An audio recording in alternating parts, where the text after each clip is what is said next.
Welcome back to Squawk Box this morning. One of the hottest sectors to start the year is automakers. Check out some of these names doing so very well. Ford and General Motors up nearly 50%. Then you got Stellantis up 14%. Meanwhile, some of last year's high flyers, Zoom, Apple, Chewy, Peloton, all negative so far in 2021. Joining us right now, talk about what is driving the sector is John Murphy, auto research analyst at B of A. Good morning to you, John. You have seen this sort of remarkable reversal of fortunes. The question is whether you think the valuations make sense right now. Great. Thanks for having me, Andrew.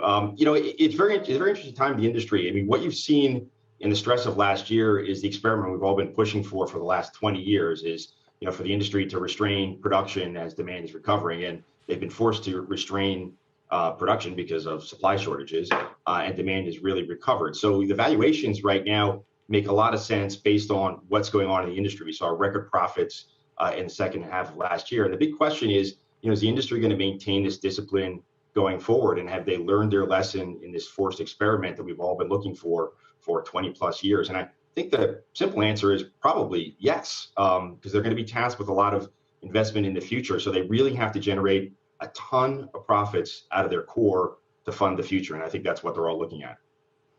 When you look, though, at the future of these businesses relative to Tesla, which, by the way, has now come down a little bit, what's the value? If we look at all these stocks and we're to come back and talk about this 5 years from now, since so much of this seems to be a bit of a 5-year bet, who's the winner? Well, I think you're going to see a mix of the incumbents, right? Because their manufacturing capability is going to be incredibly important in the future, right? I mean, you're still going to need to actually manufacture the vehicles that run the supply chain. So I think you're going to see a lot of the incumbents do very well. GM really is top of list there.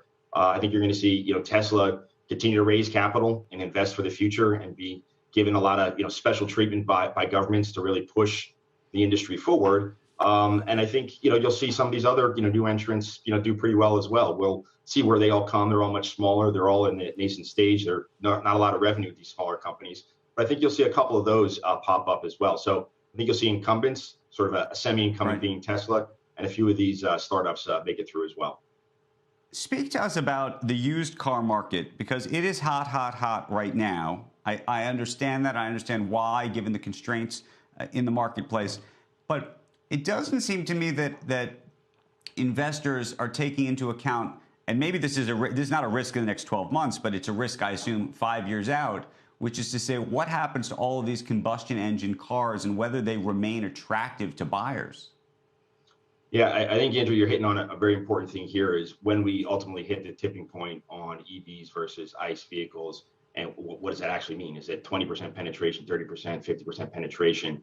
And you're going to run into this, this issue at some point where the industry is going to need to transition. And there honestly are not a lot of great answers right now. I'd expect that you'd see some pressure on used pricing on these ICE vehicles. But the fundamental transportation that they provide to middle class and lower income folks is still going to be very important. So they're not going to go away that quickly, and there'll be a bid for these vehicles. The second thing, though, that is really important is the industry is being professionalized, right? You have a company like Carvana that came in and pushed things. CarMax is pushing pretty hard, and the new vehicle dealers are pushing very hard because they're looking for more profitability, right? And they can do it in the used vehicle market because it's highly fragmented. So what you're also seeing in the used vehicle market at the moment is this professionalization that makes the consumer more comfortable buying these vehicles because they're not buying them from a schlocky guy on the corner. They're actually buying from a really professional dealership.